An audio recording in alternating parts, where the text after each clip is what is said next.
اللهم أدخلنا مدخل صدق وأخرجنا مخرج صدق واجعلنا من لدنك سلطانا نصيرا. اللهم أرنا الحق حقا وارزقنا اتباعه وأرنا الباطل باطلا وارزقنا اجتنابه. وصلى الله على سيدنا محمد وعلى آله وصحبه أجمعين. والحمد لله رب العالمين. الفاتحة. أعوذ بالله من الشيطان الرجيم. بسم الله الرحمن الرحيم. الحمد لله رب العالمين الرحمن الرحيم مالك يوم الدين إياك نعبد وإياك نستعين اهدنا الصراط المستقيم صراط الذين أنعمت عليهم غير المغضوب عليهم ولا الضالين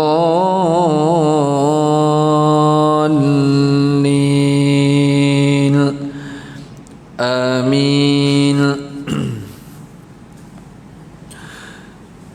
أعوذ بالله من الشيطان الرجيم. لقد جاءكم رسول من أنفسكم عزيز عليه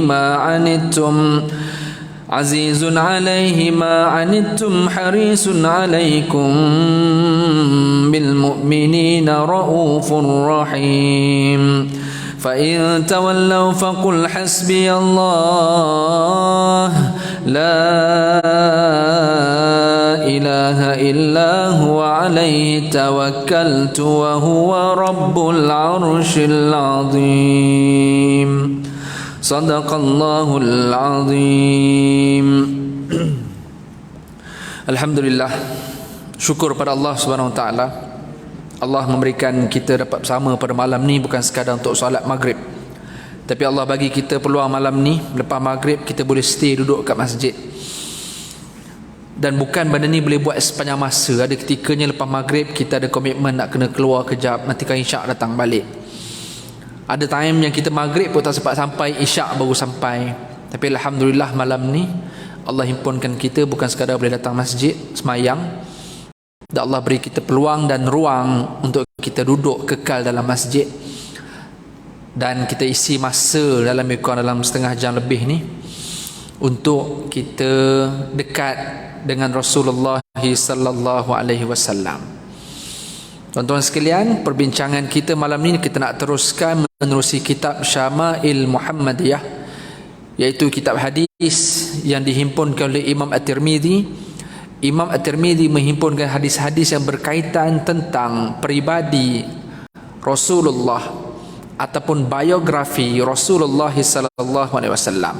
Hadis-hadis yang dihimpun yang kita baca ni bukan hadis-hadis yang cerita pasal sejarah-sejarah Nabi sangat, tapi lebih untuk kita nak kenal biografi Nabi, nak kenal profil Rasulullah, nak kenal biodata Rasulullah. Maka antara buku yang dicadangkan adalah kitab Syama'il Muhammadiyah, kesempurnaan Nabi Muhammad lil Imam At-Tirmidzi rahimahullahu ta'ala anhu.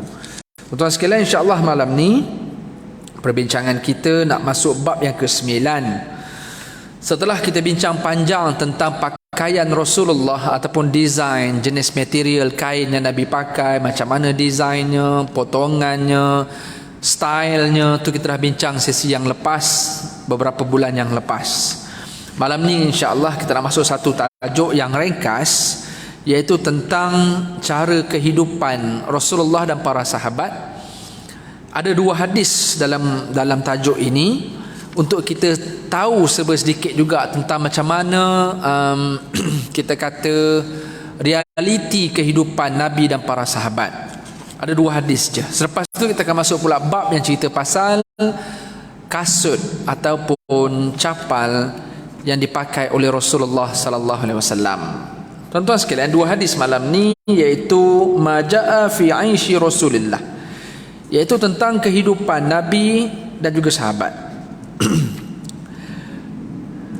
Hadis yang ke-70 daripada Muhammad bin Sirin. Kunna inda Abi Hurairah radhiyallahu anhu alaihi thawban mumasyaqqan min kattan fatamakhata fi ahadihima faqala bakh bakh yatamakhatu Abu Hurairah fil katan laqad ra'aituni wa inni la akhirru fima baina minbari Rasulillah sallallahu alaihi wasallam wa hujrati Aisyah radhiyallahu anha maghshiyan alayya fayaji'ul ja'i fayada'u rijlahu ala unuqi yura anni bi junuban wa ma bi jununun wa ma huwa illa al-ju'. Okey, hadis ni nak bagi tahu tentang Nabi dan sahabat ni, mereka ada waktu yang mereka senang, ada waktu yang mereka susah. Macam kita jugalah, ada waktu yang kita happy, ada waktu yang kita struggle. Jadi hadis ni kita akan tengok apa yang disebut oleh Muhammad bin Sirin, pengalaman dia dengan Abu Hurairah. Dan bila sahabat macam tu, Nabi lebih kurang macam tu, malah lebih dahsyat daripada tu. Kalau sahabat susah, Nabi lebih susah daripada tu. Kalau ada time sahabat senang, Nabi juga senang pada masa itu. Kata Muhammad bin Sirin, kami pernah bersama Abu Hurairah yang memakai 2 lapis pakaian yang diperbuat daripada katan. Katan ni kain cotton yang tebal, kita kata linen. Okey, yang diwarnakan fatamakhat fi ahdihima. Tamakhat ni biasanya yang dicelup dengan pewarna. Kalau kita tengok tradisi orang dulu, antara pewarna yang mereka celup untuk nak mewarnakan pakaian yang lama ataupun pakaian baru, pakaian lama nak bagi nampak baru, antaranya mereka celup dengan za'faran. Za'faran yang kita buat nasi biryani tu, nasi biryani yang bagi cantik warna kuning, oranye tu, daripada daun za'faran. Jadi tradisi orang Arab, kalau mereka ada pakaian lama yang nak bagi nampak baru, antaranya mereka celup dengan za'faran, bunga za'faran tu. Antara lainnya, kalau yang jenis ni nak bagi tahu, mereka pernah celup dengan tanah liat yang warna merah. Nak bagi nampak kain tu warna merah, adalah style dibuat dye macam mana. So pewarna-pewarna yang ada pada zaman tu antaranya guna tanah. Dan sampai kalau hari ni tuan-tuan pergi jumpalah dengan orang-orang asli kat dalam hutan-hutan dalam kat taman negara tu, mereka ada macam-macam cara nak bagi warna dekat badan ataupun pakaian dia. Antaranya batu dan juga tanah-tanah tu boleh jadi pewarna. Batu-batu sungai dekat Sungai Pahang tu, saya pernah jumpa orang asli, kita masuk taman negara, diorang boleh kenal batu-batu mana yang diorang boleh hancurkan, yang diorang boleh orang kata apa, nipiskan dekat batu yang lain dan dia boleh keluar warna. Dan batu itulah yang diorang buat pewarna, sama ada nak warna kulit ataupun nak warna pada pakaian. Jadi ini yang dibuat oleh Muhammad bin Sirin dan juga Abu Hurairah. Dia kata apa? Aku pernah duduk dengan Abu Hurairah yang masa tu pakai 2 lapis pakaian yang diperbuat daripada kain cotton yang tebal ataupun kain linen yang dicelup dengan tanah liat merah. Dan Abu Hurairah membuang hingus pada satu daripada 2 lapis pakaian itu. Macam yang kita pernah bincang sebelum ni, antara tradisi orang Arab, dia orang tak pakai selapis, dia pakai 2 lapis. Okey, sama ada jubah dan ada overcoat satu lagi yang terbuka, ataupun pakaian yang ada yang diselempangkan atau yang dibalut dengan satu kain yang lain, dipanggil hibarah ataupun hullah dan sebagainya lah. Itu tradisi pakaian orang Arab, dia ada 2-3 lapis pakaian. Okey, so Abu Hurairah dia pakai kain cotton, kain linen, dan ketika time dia berhingus tu, dia ambil kain yang dia buat lapisan yang kedua tu, dia lap hingus.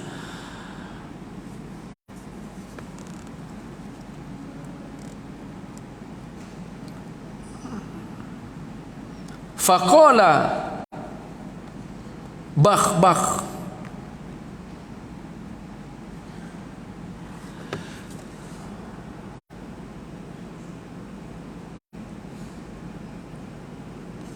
Okey. Jadi para sahabat yang ada pada masa itu bila tengok Abu Hurairah boleh pakai baju dan kain yang sama pakai baju tu boleh lap hingus, jadi sahabat kata apa? Wah, bah tu kalau dalam bahasa kita wah Abu Hurairah, oh buang hingus dekat kain linen tu. Macam tu maksud dia. Orang buang guna tisu tuan-tuan. Jadi nak katanya kain mahal boleh buat buang hingus.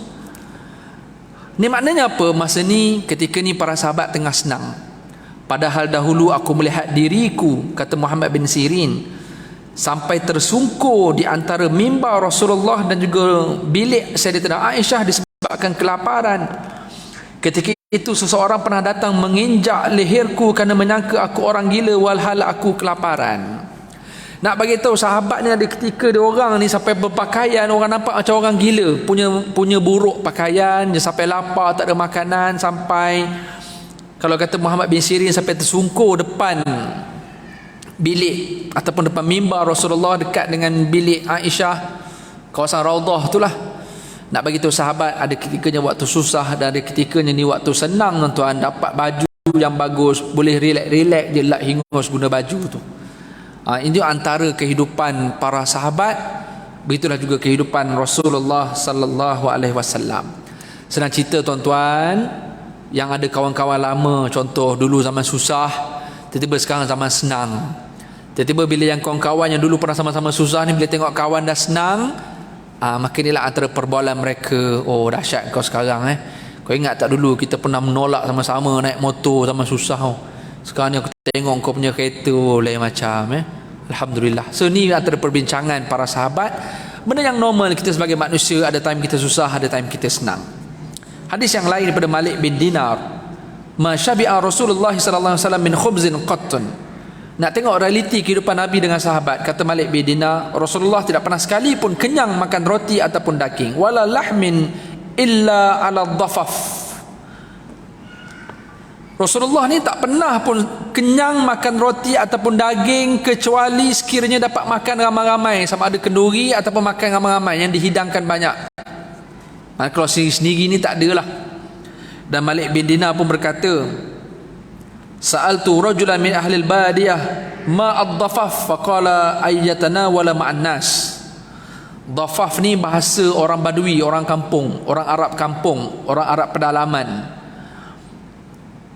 Jadi apa dia maksud dhafaf? Iaitu makan yang dimakan bersama orang ramai. Senang cerita tuan-tuan, Nabi ni punya simple kehidupannya, time kenduri, time makan ramai-ramai, baru Nabi kenyang. Kalau sendiri tak adalah nak kenyang. Jadi kita tanya sekejap diri kita, sendiri-sendiri pun kenyang, time kenduri petah lagi lah. So Nabi dan para sahabat mereka ni bukan yang jenis sepanjang masa kenyang. Jadi ada time dapat hidangan yang al-dhafaf yang boleh makan ramai-ramai. Time tu mungkin special sikit, masa itulah mereka boleh menikmati makan beramai-ramai, dan time itulah baru mereka dapat makan dengan kenyang. Ada banyak maksud dalam dhafaf ni. Dhafaf ni antaranya banyak tangan. Bermaksud bila satu makanan banyak tangan yang pergi. Itu maksud dhafaf. Dan maksud dhafaf yang lebih tepat dalam hadis ini, Rasulullah akan makan kenyang apabila tetamu berkunjung ke rumah Nabi. Pada masa itu Nabi berusaha sedaya upaya untuk menghidangkan makanan bagi memuliakan tetamunya. Jadi senang ceritanya, Nabi ni tak akan kenyang, Nabi akan makan time makan dengan tetamu. Itu maksud dia. Ini nak bagi tahu aish Rasulullah, cara hidup ataupun lifestyle Nabi dan juga sahabat. Ini dua hadis yang kita bincang malam ni.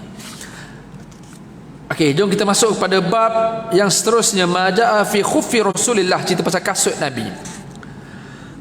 Anna Najashi, hadis daripada Buraidah, hadis yang ke-72. Anna Najashi ya ahda lin Nabi sallallahu alaihi wasallam khuffaini aswadaini syadhidaini falabisahuma thumma tawadda'a wa masaha alaihima. Kata Buraidah,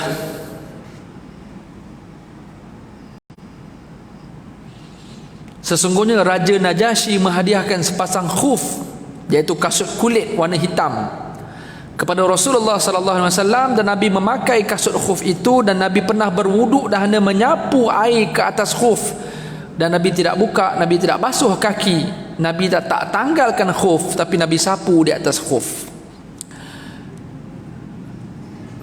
Dalam hadis ni simple je, tapi ada 3 poin penting.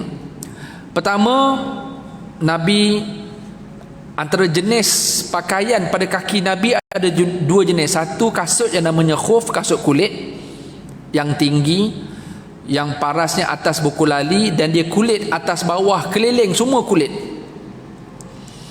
Itu poin yang pertama, maknanya Nabi tak berkaki ayam.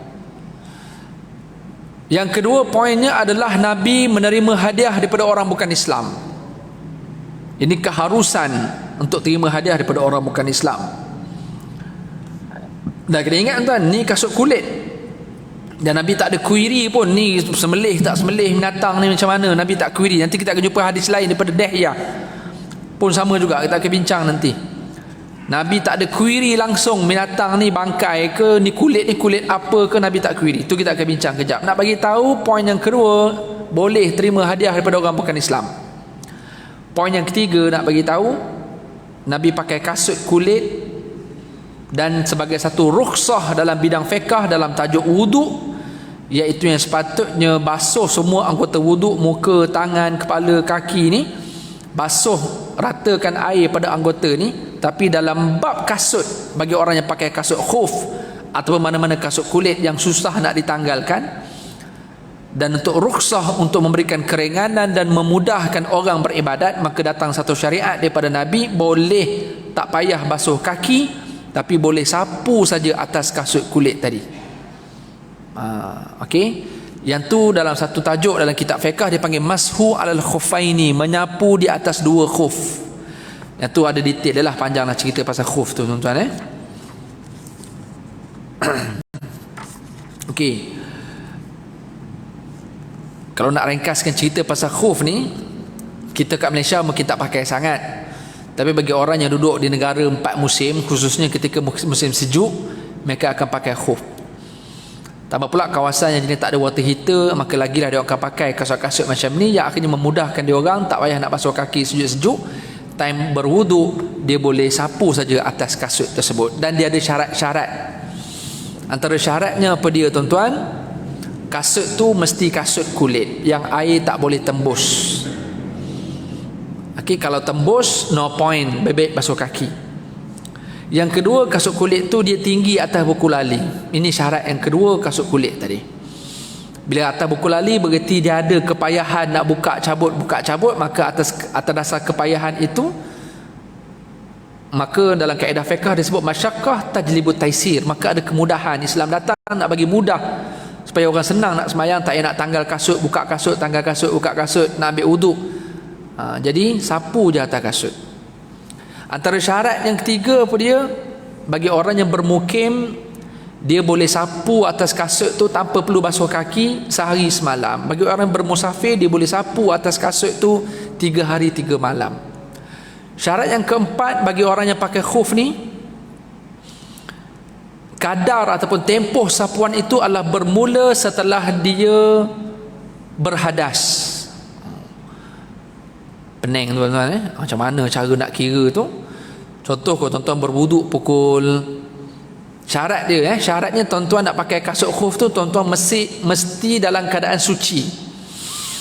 Maknanya contoh kita bangun subuh pukul 5.30, kita pun ambil wuduk yang sempurna macam biasa, tak pakai khuf ni. Sebab syarat nak pakai khuf, dia mesti dah berwuduk sempurna. Lepas dia wuduk sempurna, dia pun pakai khuf. Tak kira dia pakai khuf tu pukul berapa, pukul 7 ke pukul 8 ke, yang penting dia dah ada wuduk masa tu.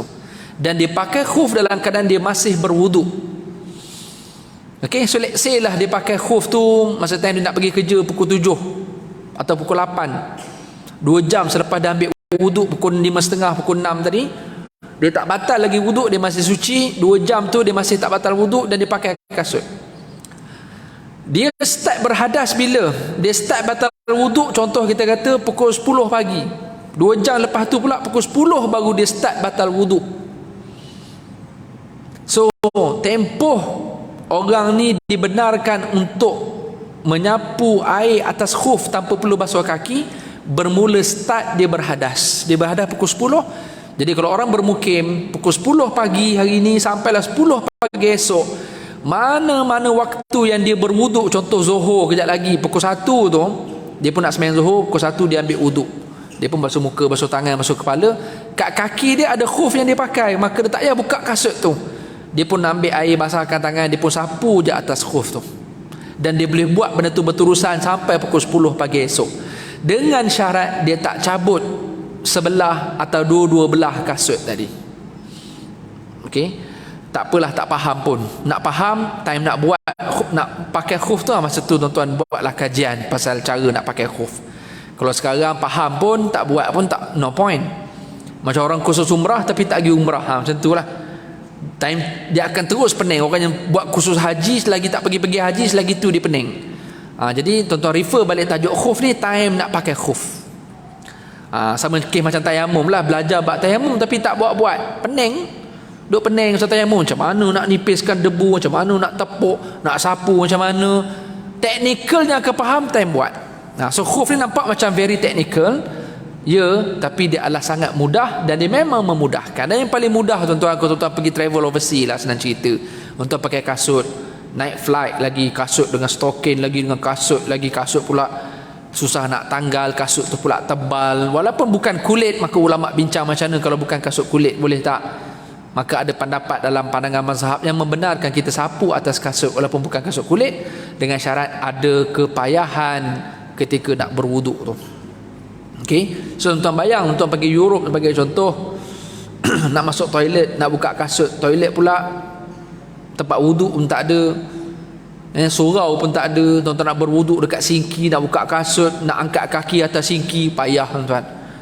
Jadi macam mana nak mudahkan? Pergi travel dan praktik benda ni, sapu atas kasut. Cuma dengan syarat yang paling basic, sebelum pakai kasut, sebelum pakai stokin tu, wuduk dulu, wuduk yang sempurna dulu, untuk memudahkan kita time travel itu kita boleh sapu saja atas kasut. Baik tuan-tuan sekalian, itu cerita pasal kasut Nabi. Nak bagi tahu Nabi ni orang tak jalan kaki. Jadi jangan konon-konon nak zuhud sangatlah jalan tanpa kasut. Jangan, sebab Nabi juga pakai kasut. Okey. Tambah pula tempat-tempat yang bahaya, yang tajam, yang berbatu dan sebagainya, lagilah kena pakai kasut. Tuan-tuan sekalian, hadis yang ke-73 daripada Mughirah bin Syu'bah. Ahda Dihyatu lin Nabi sallallahu alaihi wasallam khufaini falabisahuma an Amir wa jubbatan falabisahuma hatta takharraqa la yadri Nabi sallallahu alaihi wasallam azkiyun huma am la. Dihyah ni salah seorang sahabat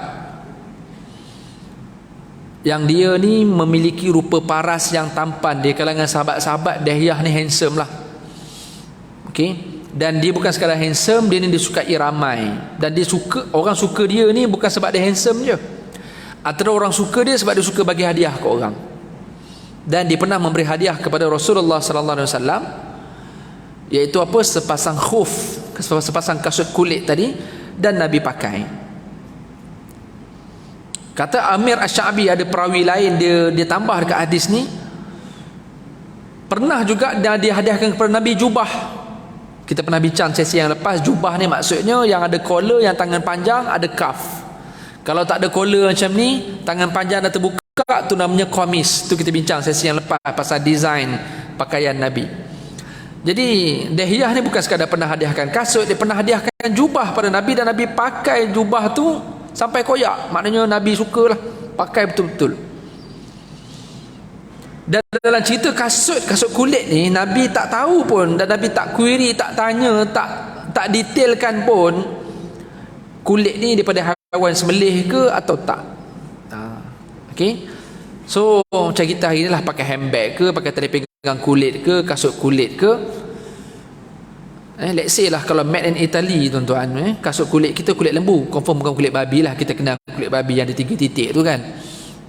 Okey, dan kita yakin ni bukan kulit babi ustaz, ni saya ni kulit lembu. Okey, tapi daripada Itali ni yang saya risau ni. Lembu Itali ni sembelih ke tak? Jadi kalau tak sembelih, bangkai ustaz. Jadi kalau bangkai macam mana pula saya pakai tali pinggang masa semayang ni? Sebab ada orang dia kata kena buka tali pinggang tu, yang dia buka tali pinggang kat belakang, dia pun semayang pakai seluar tak ada tali pinggang. Masalah longgar lah. Sebab dia takut, sebab tali pinggang ni dia tak tahu, sebab tali pinggang ni original kulit daripada Itali. Jadi tak tahu lembu ni sembelih tak sembelih. Jadi tuan-tuan tak payah fikir yang tu, yang penting kalau bukan kulit babi semayang. Tu jawapan dia. Dan yang kedua, sekalipun kulit itu daripada binatang yang tidak disembelih, ataupun binatang yang disembelih tapi boleh bukan orang Islam, okey, orang kafir yang sembelih, atau whatever cara sembelih, dia sembelih walaupun macam kita orang Islam sembelih guna pisau dekat leher, putus urat marih, putus ulat halkum, tapi kerana dia orang bukan Islam, maka sembelih tu tetap tak sah. Jadi binatang tu tetap jadi bangkai. Ataupun dia sembelih dengan cara lain, dimatikan binatang tu dengan cara tembak ke, ataupun dibagi elektrik boat stunning, electrical boat stunning ke atas kepala lembu tu, akhirnya lembu tu mati dengan arus elektrik yang sangat kuat, maka binatang tu tetap jadi bangkai juga. Bangkai dalam konteks ini adalah binatang itu tidak boleh dimakan oleh manusia yang beriman, yang Islam macam kita. Daging itu boleh bagi makan rimau, kulit tu kita boleh guna. Dalam hadis Nabi sebut iza dubighal ihab faqat tahur. Kulit, walaupun di kulit bangkai, asalkan bukan kulit babi, apabila ianya dubira, apabila ianya disamak, faqat tahur, kata Nabi, maka kulit itu akan jadi suci. Okey, so kalau tuan-tuan pakailah apa saja barangan kulit daripada luar negara, made in Spain, made in Italy, made in France, ibu-ibu kita let's say pakailah apa-apa handbag jenama luar negara tu, selagi mana dia bukan kulit babi, dan tak perlu risaulah isu dia kulit bangkai, kerana ia telah pun disamak. Samak macam mana Ustaz? Diorang pakai tanah ke? Tak, masuk samak dekat kulit ini, iaitu menggunakan elemen-elemen yang tajam untuk menghilangkan kotoran dan juga lemak-lemak bagi mengekalkan kebersihan pada kulit itu dan memberikan ketahanan lama pada kulit tadi. So selagi mana kulit itu dah diproses, dah jadi tali pinggang, dah jadi wallet, dah jadi handbag, dah jadi kasut, maka tak ada isu untuk kita pakai. Dan inilah yang dibuat oleh baginda Rasulullah SAW sebagai rujukan kita.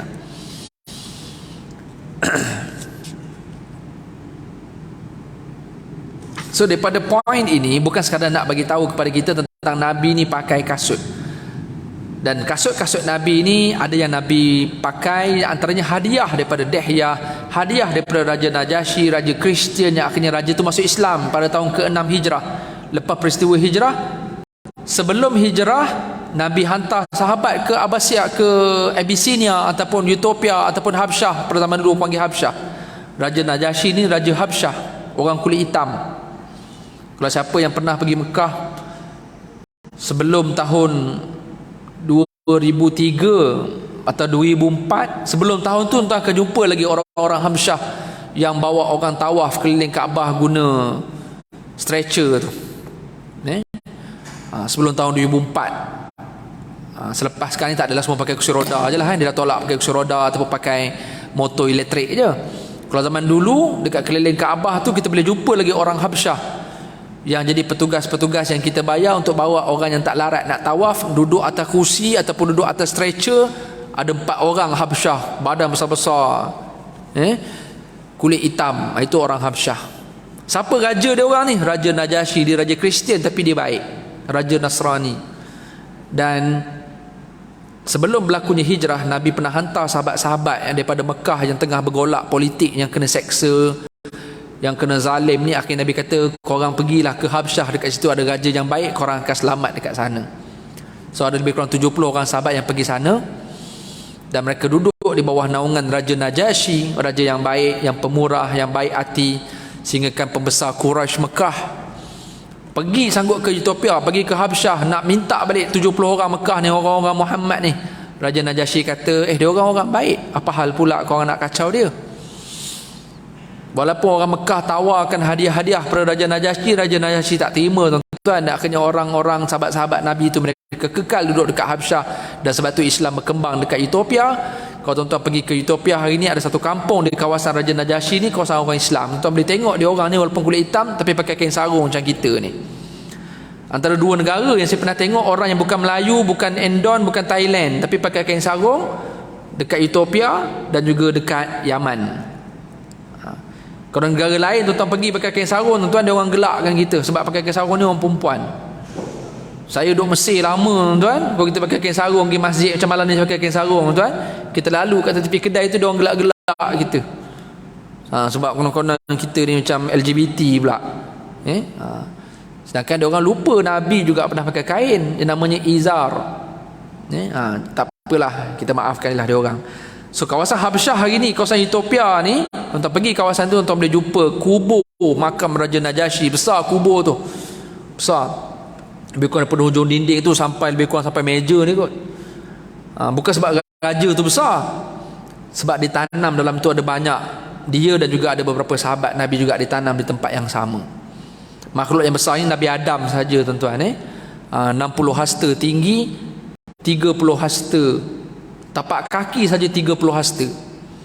Tinggi 60 hasta, which is 30 meter tinggi. Itu Nabi Adam disebut dalam hadis riwayat Muslim. Tapak kaki Nabi Adam 30 hasta, iaitu 30 hasta ni bahagi dua lah. So lebih kurang 15 meter tuan-tuan. Tapak kaki saja. Kalau saya tak silap. Yang tinggi yang besar hanya Nabi Adam tuan-tuan. Selain pada tu tuan-tuan buka internet, orang jumpa sculpture ke ataupun skeleton yang besar-besar tu, jumpa Aramco mana, jumpa korek-korek kat tanah nampak terkorak besar. Tu semua tu gambar tipu lah tuan-tuan. Kaum Ma'ad lah apa semua tak ada. Yang tu semua manusia kecil-kecil je. Yang besar hanya Nabi Adam saja. Jadi kalau jumpa mana-mana kubur, tuan-tuan pergi travel jumpa kubur besar-besar tu, itu bukan sebab makhluk tu besar, tapi sebab ditanam dalam tu ramai orang, antaranya kubur Najasyi. Okey. Baik, itu cerita pasal khuf Nabi SAW. Tuan-tuan nak kenal khuf tu, tuan pergilah Masjid India, pergi kedai Pakistan yang jual yang jenis lembik, stokin lembik yang kulit warna hitam yang ada zip ataupun butang tu, tu namanya khuf. Kalau ibu-ibu yang ataupun ada anak-anak perempuan yang menantu-menantu kita perempuan yang bersalin, time dia berpantang tu, elok pakai khuf sebab dia memanaskan kaki, sebab dia benda kulit kan, tapi kulit yang lembut. Okey. Tajuk yang lain tuan-tuan, maja'a fi na'li Rasulillah. Cerita pasal capal Rasulullah. Okey. Poin kita bukan nak bincang pasal logo capal yang orang buat ini, tu kita akan bincang hujung nanti. Yang jadi kontroversi tu, logo capal, boleh tak boleh? Ada yang condemn logo capal, suruh buat logo tayar. Kalau boleh biar tayar tu pun biar bentuk bunganya macam capal. Dia condemn. Dia condemn orang yang letak capal atas kepala buat logo kat kopiah, dia condemn. Kita nak bincang tu dari sudut akademik lah hujung nanti, macam mana tentang isu logo capal. Cuma yang penting yang kita nak bincang utamanya adalah pasal capal ataupun selipar Nabi SAW. Dan adakah sama macam selipar mat kilau tu? Tu kita akan bincang lah. Selipar geng-geng silat yang pakai baju Melayu samping, ataupun selipar yang dipakai oleh PM yang ke-10 kita yang viral tu, capal tu, kita akan tengok desainnya sama ke atau material saja sama atau macam mana. Hadis yang ke-74 bab yang ke-11. Qatadah pernah bertanya kepada Anas bin Malik, kaifa kana na'lu Rasulillah sallallahu alaihi wasallam? Qala lahuma qibalan.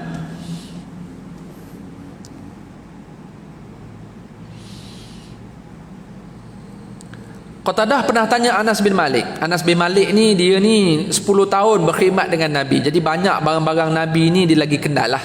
Sebab dia berkhidmat pada Nabi. Dia orang yang nak tanya benda-benda privasi Nabi ni, orang akan tanya pada ahli lah. Anas, engkau duduk jaga Nabi lama, Nabi punya selipar macam mana? Maka Anas pun cerita, capal Nabi ni mempunyai 2 tali kibal. Maksudnya selipar Nabi ni desainnya ada 2 tali. Mana daripada depan ke belakang tu 2 tali. Kita akan tengok detail talinya macam mana. Macam selipar Jepun tu lah, kita kata macam selipar Jepun yang kita pakai tu, yang jenis masuk jari, nampak semua jari, dan dia ada 2 tali. Sebab selipar sekarang ada macam jenis, ada yang tali melintang. Dekat depan dia tak ada tali yang ikat dekat depan. Dia tali melintang je, jadi selipar kita sarung, kaki kita sarung, nampak semua jari dekat depan. Okey. Tapi selipar yang dipakai oleh Nabi ni, dia bukan jenis melintang, dia jenis tali satu dekat depan, di celah ibu jari tu, antara ibu jari dan juga jari kelingking tu, dan juga jari telunjuk pergi ke belakang. Itu desain selipar Nabi. Kata Abdullah bin Abbas, kana li na'li Rasulillah kibalan musanna masniyun masna shirakuhuma. Ni detail sikit daripada Abdullah bin Abbas. Capal Nabi-nya ada 2 tali kibal dan setiap talinya terbahagi 2. Daripada jauh kita nampak 2 tali, tapi kalau pergi detail, setiap satu tali itu punya 2 tali. So dia ada 2 tali yang bercantum, 2 tali yang bercantum, seolah-olahnya nampak 4 tali. Nampak 2 tali tapi sebenarnya 4 tali. Okey. Ni pun tak ada apa sangat lah tuan, ni sekadar tahu je. Tapi kalau tuan-tuan pembuat selipar, pembuat capal, boleh buat lah. Okey. Ataupun kalau tuan-tuan yang pernah pergi ke Topkapi Museum ataupun Topkapi Palace dekat Istanbul tu, sebelah dengan Hagia Sophia tu, tuan masuk dalam dan tuan-tuan boleh tengok capal Rasulullah sallallahu alaihi wasallam. So itulah bendanya, jenis selipar daripada kulit yang ada 2 tali kibal. Dia panggil 2 tali kibal. Isa bin Tahman berkata, akhraja ilaina Anas bin Malik na'laini jardawaini lahuma qibalan. Anas bin Malik memperlihatkan kepada kami sepasang capal ataupun sandal. Jardawain, jardawain ni maksud dia kulit yang tak berbulu. Dan sandal itu memiliki 2 tali kibal. Fahaddathani Thabit ba'du an Anas annahuma kanata na'liyan Nabi sallallahu alaihi wasallam. Kemudian Thabit memberitahu Anas bin Malik melaporkan sandal itu adalah kepunyaan Rasulullah sallallahu alaihi wasallam. Ini Isa bin Tahman bagi tahu satu hari Anas dibawa keluar. Ada sejenis selipar, ada 2 tali daripada kulit, tak ada bulu. Bawa tunjuk. Kau nak tahu ni apa benda, maka Thabit bagi tahu. Okey. Anas bin Malik yang dia bawa dekat kita yang ditunjuk itu, itulah capal Rasulullah sallallahu alaihi wasallam yang dia simpan. Ialah untunglah sahabat-sahabat yang dekat dengan Nabi ni, dia akan dapatlah barang-barang Nabi. Sebab kita kena ingat sahabat Nabi ni ramai tuan-tuan, ada 100,000 lebih. Dan bukan semuanya rapat dengan Rasulullah. Rapat dekat sini maksudnya bukanlah Rasulullah ni tak friendly dengan dia orang, tapi bukan semua yang dapat duduk hari-hari dengan Nabi. Apatah lagi bukan semua yang boleh berkhidmat dengan Nabi. Antara yang duduk hari-hari dengan Nabi, yang betul-betul rapat dengan Nabi, malah yang berkhidmat, yang pernah duduk serumah dengan Nabi, dia adalah beberapa sahabat lain. Kan? Sahabat yang lagi rapat, yang jadi mertua Nabi, yang jadi menantu Nabi.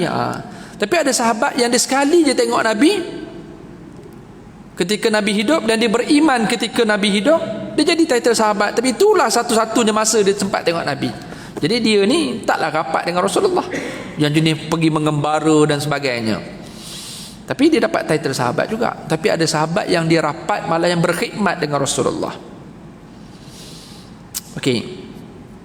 Jadi Anas bin Malik ni antara yang bukan sekadar sahabat, bukan sekadar rapat, malah berkhidmat dengan Rasulullah.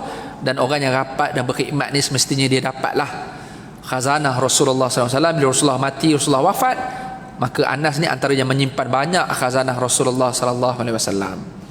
Jadi bila sahabat-sahabat lain yang jarang-jarang dapat jumpa Nabi, dan ada ketika bila mereka teringat dekat Nabi, bila kita tengok konteks hadis ni tuan-tuan, okey, bukanlah Anas bin Malik buat pameran khazanah Rasulullah, tapi nak bagi tahu ada sahabat, dia pergi jumpa sahabat yang rapat, kita orang rindulah dengan Nabi, kita orang teringat Nabi lah, maka Anas pun bawa keluar barang ni.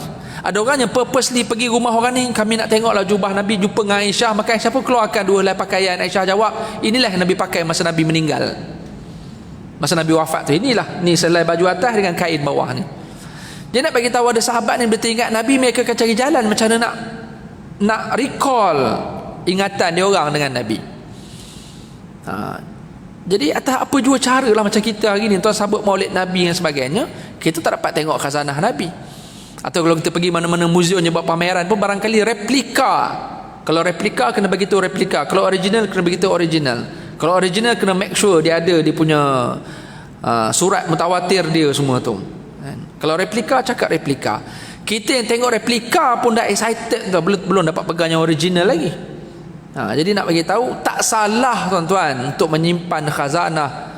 Sebab itulah barangkali dapat mengingatkan kita pada Rasulullah sallallahu alaihi wasallam. Dah beruntunglah bertuah tuan-tuan kalau tuan-tuan dapat peluang untuk simpan khazanah Nabi, cuma make sure benda tu benda yang original lah.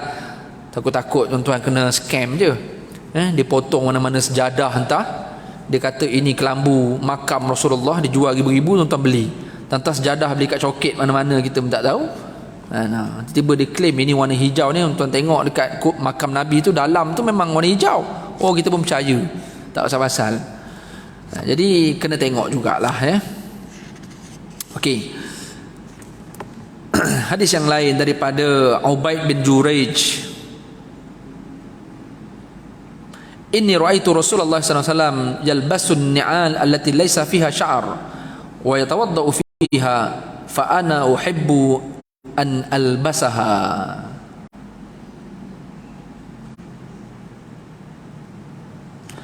Ubaid bin Juraij ni dia pernah kata kepada Abdullah bin Umar, aku pernah tengok engkau wahai Abdullah bin Umar, engkau pakai capal sebetiyah. Sebetiyah ni kulit yang tak ada bulu. Tu dia panggil sibti. Kenapa aku tengok dia cerita macam ni lah. Ubaid dia pernah jumpa Abdullah bin Umar. Wahai Abdullah, aku tengok engkau suka pakai selipar kulit ni. Macam itulah barangkali konteksnya.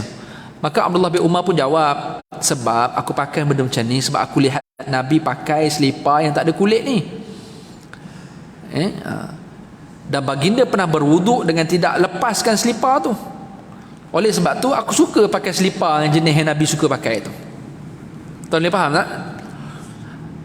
Tuan Haji, apasal Tuan Haji suka pakai selempang tu? Oh, sebab saya belajar daripada ulama Yaman. Dia kata tu antara style Nabi. Kalau pakai apa-apa, Nabi akan letak kain atas bahu dia. Tak kira bahu kanan ke bahu kiri. Dipanggil ridak. Oh, sebab apa? Sebab Nabi buat macam tu. Jadi sebab tu kami ulama Yaman ataupun Habib-Habib buat. Oh, jadi sebab tu saya pun nak ikut Habib-Habib, sebab Habib-Habib ikut Nabi. Cerita macam tu lah.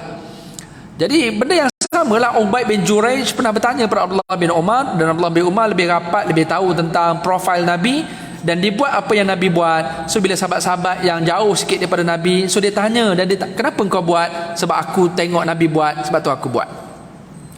Jadi Nabi nak pakai design macam mana pun sahabat nak tiru, tuan-tuan. Jadi tuan-tuan tak payah nak komplain sangat lah kalau ada kita di kalangan kawan-kawan kita yang dia orang ni memang orang kata fanatik dengan nak follow sunnah Nabi. So kita tak payah nak query lebih-lebih lah kalau kita tak boleh buat.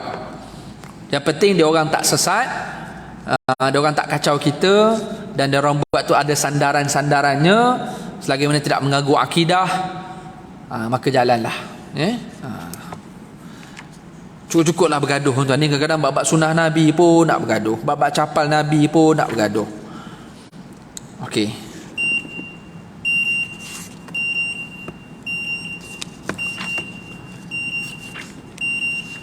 Saya kalau boleh nak berhenti, tuan-tuan, tapi kita bagi laluan azan sekejap. Saya nak habiskan beberapa hadis Nabi ni. Sikit lagi, ada 2-3 hadis dalam tajuk capal.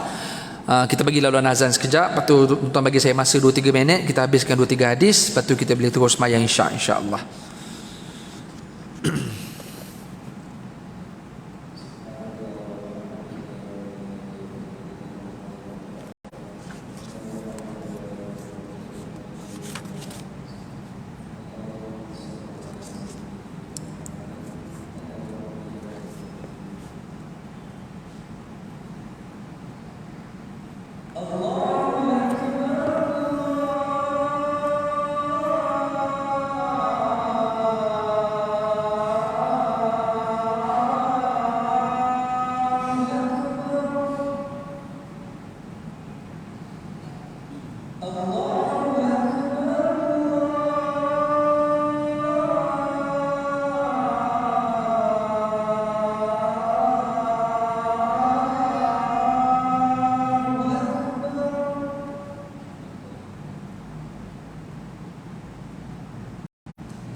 La ilaha illa billah.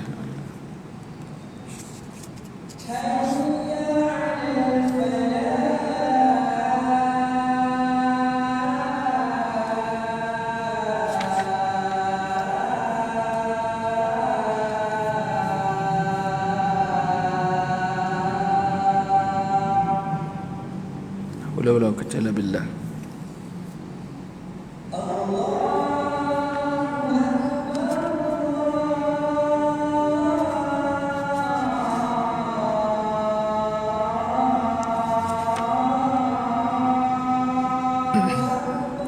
Allahu akbar, Allahu akbar.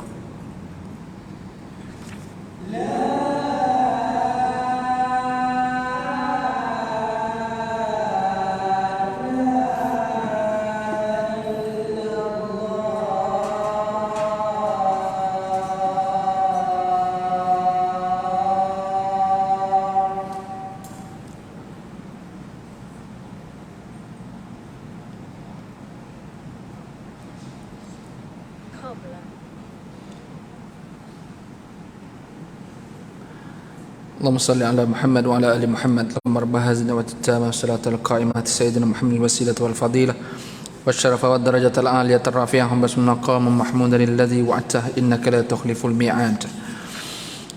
Bagi saya masa 2-3 hadis tuan-tuan. Okey, kita tengok daripada Ammar bin Hurais, raaitu Rasulullah SAW yusalli fi na'lain makhsufatain.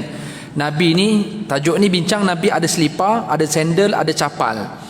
Dan Ammar bin Hurais bagi tahu Nabi ni pakai bukan sekadar dekat luar, time semayang pun Nabi pakai. Jadi apa yang kita faham tuan? Jangan tuan-tuan pakai selipar kalau masuk masjid pakai selipar tuan Sebab Nabi punya masjid dia tak ada kapet macam kita. Okey? So lantai tanah tu, so daripada tanah dekat luar tu sampailah tanah di bawah bumbung pelepah tamar tu, ataupun ketika Nabi dan para sahabat semayang ketika outdoor mana-mana musafir dan sebagainya, Nabi tak buka capal. Jadi apa yang kita boleh faham, kasut kita kalau tak ada najis, especially kita kalau time outdoor, kita hiking ke, kita camping ke, boleh pakai kasut tu ketika semayang. Especially outdoor lagi lah, nak pijak duri, nak pijak ranting kayu, tanah tu berbatu sebagainya, pakailah selipar time semayang. Make sure selipar tu tak ada najis. Dan kita kena ingat kaedah fiqh dalam bab penyucian najis, tanah yang selepas akan membersihkan tanah yang sebelum. Kita pun tak tahu tanah-tanah kat luar tu ada apa tuan-tuan. Ini semua benda yang kita tak boleh kawal selagi kita tak pijak najis. Tapi kita tahu dia anjing lalu, kucing berak kaki dia dikais tanah tu lah yang kita lalu, kita pijak. Kita pun tak tahu tayar tu pernah bergolek pergi mana-mana, tayar-tayar kereta ni macam-macam. Jadi selipar kita ni pijak tanah tu, barangkali tanah tu kotor, tapi tanah selepasnya yang bersih akan membersihkan tanah yang sebelum. Tu kaedah tuan-tuan. Jadi selipar kita ni selagi mana tak ada bau busuk, tak ada bau najis, selagi mana tak nampak tahi kat situ, selipar atau kasut itu kita boleh buat ketika kita nak semayang, especially semayang di luar. Untuk semayang ke airport ke, semayang dekat mana-mana outdoor, tuan-tuan pergi camping, hiking mana-mana, tuan-tuan boleh praktik benda macam ni. So maksud daripada Ammar bin Hurais ni, Nabi pakai capal, dan Nabi bukan sekadar pakai time tak semayang, time semayang pun Nabi pakai capal. Okey, kalau tuan-tuan berani nak pakai selipar sampai dalam masjid, tuan-tuan buatlah, kalau tak kena tangkap dengan AJK. Okey, tu kena faham konteks. Maksud Nabi pakai iaitu pakai dalam keadaan masjid Nabi pun tak ada kapet, apatah lagi semayang di luar yang bukan masjid. Dalam hadis yang lain daripada Abu Hurairah, la yamshiyanna ahadukum fi na'li wahidah liyan'alhuma jami'an aw liyuhfihima liyakhla'huma jami'an. Kata Abu Hurairah, Nabi pernah sebut kalau pakai selipar, kalau pakai kasut, janganlah kalian berjalan dengan sebelah selipar sahaja. Hendaklah kalian memakai kedua-duanya ataupun melepaskan kedua-duanya. Tuan-tuan balik kejap lagi selipar tinggal sebelah aja, satu lagi orang ambil ataupun tak jumpa. Jangan tuan-tuan pakai sebelah duk melompat, Nabi tak bagi, sebab benda tu membahayakan. Kalau dah ada sebelah, Nabi kata kalau macam tu tak payah pakai dua-dua. Tapi jangan saja-saja nak tunjuk zuhud, jalan merata-rata sampai ke Jaya tak pakai pula. Pakailah selipar. Boleh minta dengan JK, tanya mana-mana selipar yang dah tak ada tu, yang dah lama tak ada owner, tuan boleh kita consider wakaf lah semua selipar yang dah lama tu. Cuba buat signage lah, sebab kadang-kadang orang risau nak pakai tuan-tuan. Jadi letak signage ni selipar yang tidak ada tuan, yang diiktibarkan sebagai wakaf.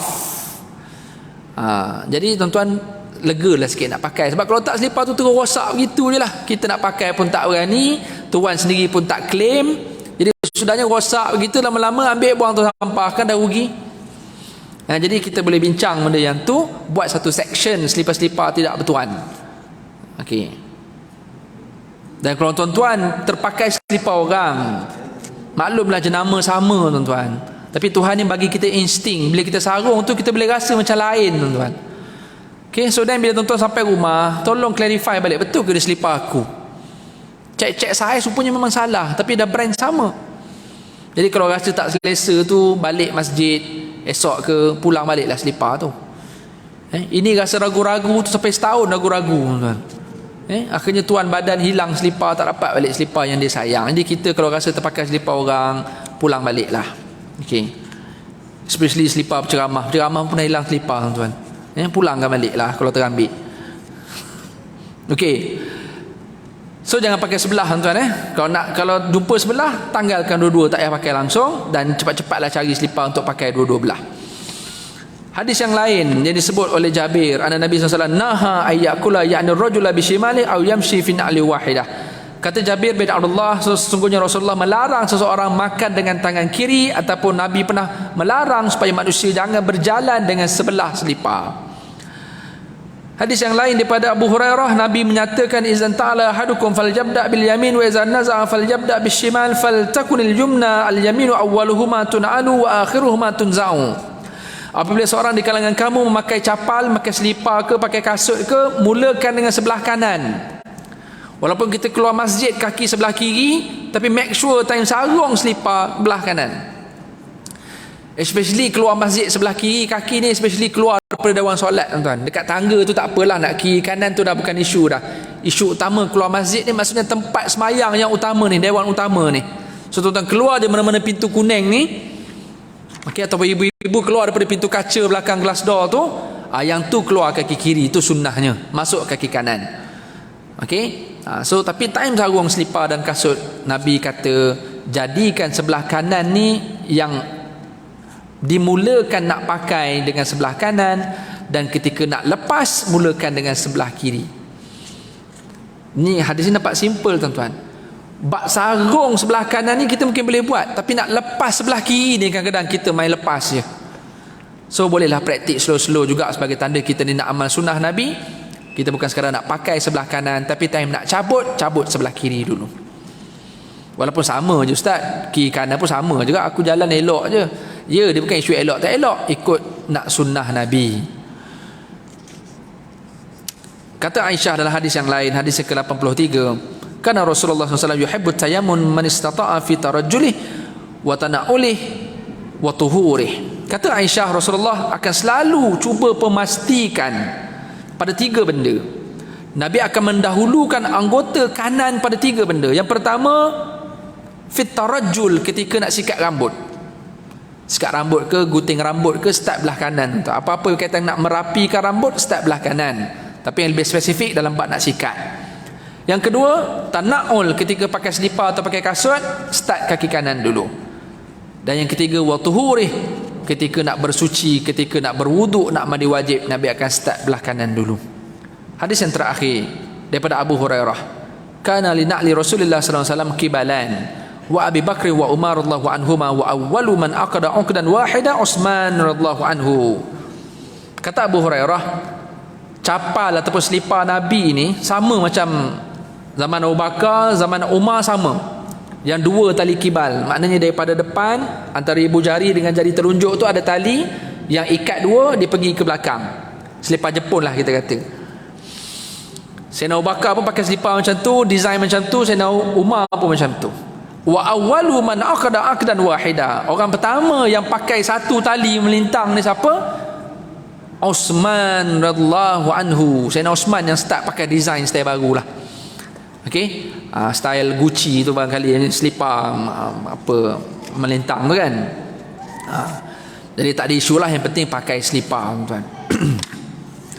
Muslimin dan muslimat tuan-tuan puan sekalian, last sekali iaitu berkaitan dengan logo capal. Yang ni kita nak bincang, bagi yang bersetuju dengan logo capal yang dia buat bentuk macam tu, dia nak jadikan dekat kopiah ke, dekat baju ke, dekat beg ke, dekat mana-mana tempat dekat rumah, saya bagi cadangan kalau itulah yang untuk mengingatkan dia pada Rasulullah, ahlan wa sahlan wa jalan. Dengan dia tengok logo tu, dia ingatkan Nabi, maka dia boleh nak berselawat pada Nabi, maka sila. Dengan dia pakai logo tu, menyebabkan dia nak pergi kelab malam, dia segan, maka pakailah. Okey, sebab ada elemen-elemen yang dipercaya dan dia yakin itulah contoh selipar Nabi. Jadi nak jadikan logo selipar tu sebagai logo branding dia, jalanlah. Cuma jangan sampai tahap kalau rasa tak pakai logo tu rasa tak secure. Kalau tak pakai kopiah tu, bila keluar mana-mana rasa tak selamat. Jadi sanggup patah balik rumah pakai baru rasa lega. Kalau tak pakai cincin ke atau mana-mana buckle ataupun mana-mana tag yang tak ada logo tu, dia rasa macam tak selamat lah. Yang tu jangan sampai tahap macam tu. Dan bagi yang tak bersetuju pula dengan logo capal, jangan sampai menghina pula. Okey, jangan sampai menghina orang yang bersetuju dengan logo capal yang mengingatkan dia kepada Nabi sallallahu alaihi wasallam. So kita ni ada wasatiyah, jangan terlalu fanatik dan jangan sampai terlalu ta'assub dan jangan pula sampai terlalu menghina. Kita ni tengah-tengah. Okey, tengah-tengah bukan maksud tak ada pendirian tuan-tuan. Nak pakai logo pun sila kalau itu boleh mengingatkan kita kepada Rasulullah. Kalau tak nak pakai pun tak apa, dan orang yang tak pakai janganlah pula orang yang pakai tu condemn pula orang yang tak pakai, konon-konon yang tak pakai ni tak cinta Nabi.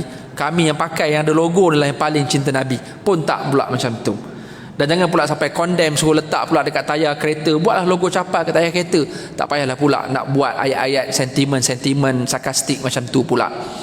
Kita ni bab logo je pun jangan ta'assub dan jangan menghina tuan-tuan. Yang penting kita belajar mana datang logo tu. Yang penting kita belajar, oh rupanya ni capal Nabi. So ra'i je lah benda tu, ya, tak payah nak lebih-lebih sangat, tak payah nak ta'assub, tak payah nak hina-hina sangat. Wallahu a'lam. Tu saja untuk malam ni. Bagi tuan-tuan yang rasa nak pakai capal sebab teringat Nabi, sila. Nak pakai capal sebab teringat PM yang ke-10 pakai capal, sila. Jadi terpulang tuan-tuan lah nak ikut macam mana. Yang penting tuan-tuan pakai selipar, jangan tak pakai selipar. Walaupun tuan-tuan zuhud konon-kononnya tak nak pakai selipar, tak payah, sebab Nabi juga pakai selipar walaupun Nabi orang yang paling zuhud tuan-tuan. Wallahu a'lam. Aqulu qouli hadza wa astaghfirullahal azim. Wassalamualaikum warahmatullahi wabarakatuh. Nanti kita bincang tajuk yang lain, bab cincin Rasulullah sallallahu alaihi wasallam. Subhanakallah wa bihamdika asyhadu an la ilaha illa anta wa nastaghfiruka wa natubu ilaik. Bismillahirrahmanirrahim. Wal 'asr innal insana lafi khusr illa alladziina aamanu wa 'amilus salihat wa tawasaw bil haqqi wa tawasaw bis sabr.